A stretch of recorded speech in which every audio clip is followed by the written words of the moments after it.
Baik, perkenalkan saya Devan Livau dari Primakara University.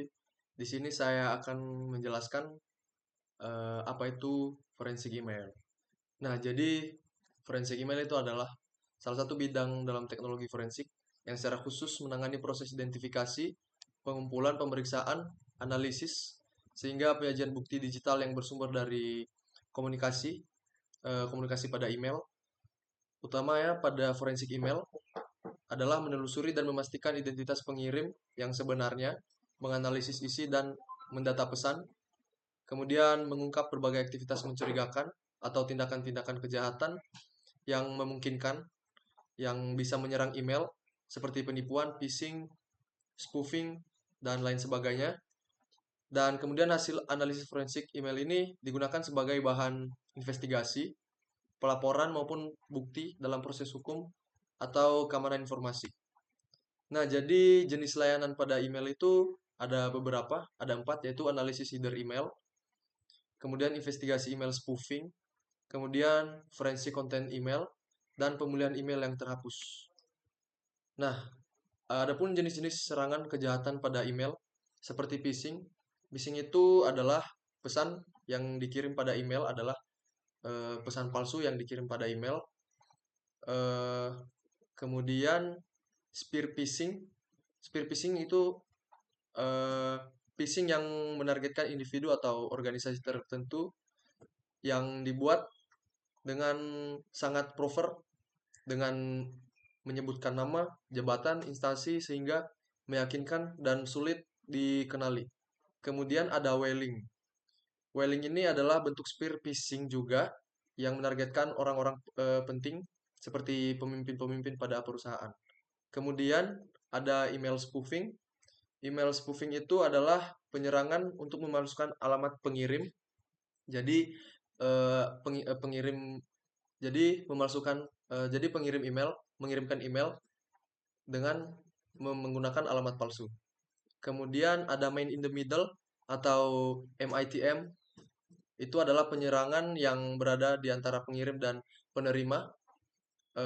Itu bisa membaca email, dia juga bisa mengubah pesan dan mencuri data yang sensitif.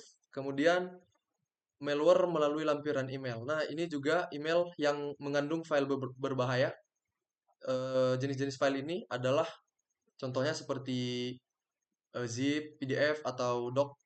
Dan jika dibuka, maka itu dapat mencuri data. Itu adalah salah satu serangan untuk mencuri data. Kemudian ada ransomware via email. Itu adalah lampiran link yang mengandung ransomware yang jadi kayak korban diminta untuk meminta membayar tebusan seperti itu. Kemudian ada brute force attack pada akun email. Itu adalah penyerangan untuk mencoba beberapa kombinasi untuk memalsukan password atau mencoba masuk eh, menggunakan beberapa password hingga password yang digunakan itu berhasil. Kemudian ada credential harvesting, itu email berisi link website login palsu, kayak phishing yang bisa membuat user itu login padahal itu adalah email palsu. Seperti itu. Kemudian ada bisnis email compromise, adalah penyerangan yang mengambil alih resmi eh, mengambil alih resmi perusahaan, kemudian meminta transfer dana seperti itu dan mengubah rekening pembayaran. Serangan ini sangat berbahaya dan sering lolos dari filter spam. Kemudian ada spam email. Spam email ini sangat sering kita temui. Ini adalah eh, spam yang sering kita temukan walaupun terlihat ringan. Spam ini juga sering digunakan sebagai media phishing, penyebaran malware, dan rekayasa sosial seperti itu. Kemudian ada email flooding, DOS. Itu adalah pengiriman email dalam jumlah besar ke satu akun atau ke server. Dan terakhir ada header manipulation. Itu adalah penyerangan modifikasi header email untuk menyembunyikan sumber email, kemudian mengelabui sistem keamanan dan menghindari pelacakan forensik. Nah, adapun masalah privasi pada email, eh, seperti penyadapan data, serangan man in the middle yang tadi itu, kemudian akses tidak sah ke akun email, phishing email dan spoofing, seperti pada slide sebelumnya yang sudah saya jelaskan. Kemudian penyimpanan dan retensi data oleh server, kemudian malware melalui lampiran email, kemudian ada human error, dan kurangnya enkripsi pada end-to-end. Nah, contoh tools forensik email ada juga beberapa adalah email header analyzer, mail seminar, autopsi atau analisis email, kemudian FTK itu adalah forensic toolkit dan toolbox. Nah, eh, di sini mungkin saya akan langsung mendemonstrasikan eh, contoh dari forensik email ini. Saya akan mencoba membuka pesan masuk yang sudah pernah saya terima. Jadi di sini ada titik 3, kemudian kita tampilkan versi asli. Setelah kita tampilkan versi asli, kita bisa copy, kemudian kita masuk pada mail header. Jadi saya ganti dulu, oke.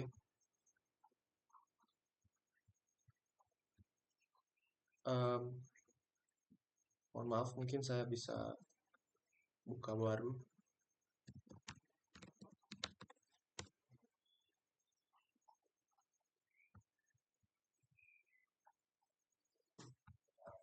Nah, seperti ini. Kemudian kita bisa analisis header.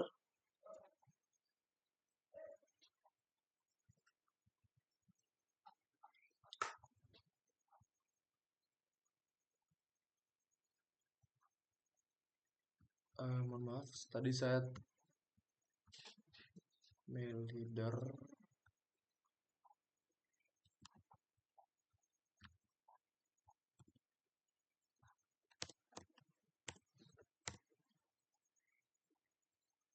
Oke, kita bisa buka analisis mail header, kemudian kita paste,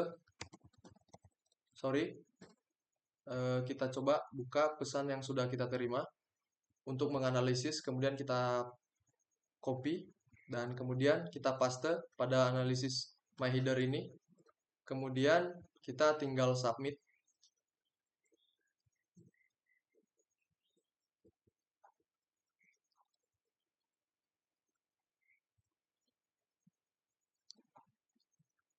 Nah, jadi setelah kita submit, maka semua keterangan-keterangan yang kita ingin ketahui bisa kita dapatkan dari sini.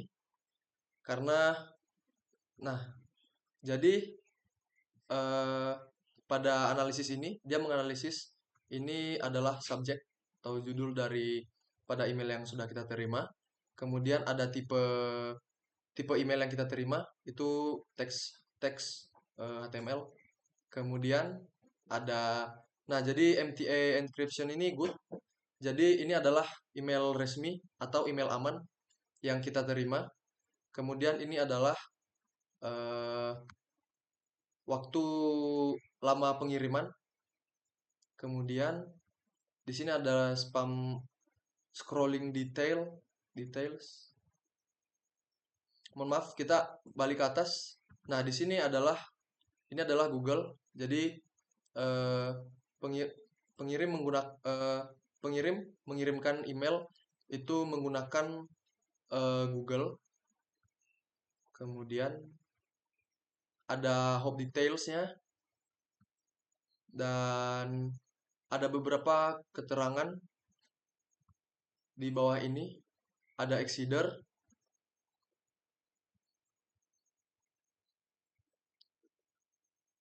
Ya, jadi kurang lebih seperti ini untuk menganalisis sebuah email yang mungkin kita curigai. Kita bisa menganalisis email tersebut menggunakan mail header ini untuk mengetahui apakah email yang kita terima ini adalah aman. Jadi mungkin itu saja eh, presentasi. dari saya. Terima kasih.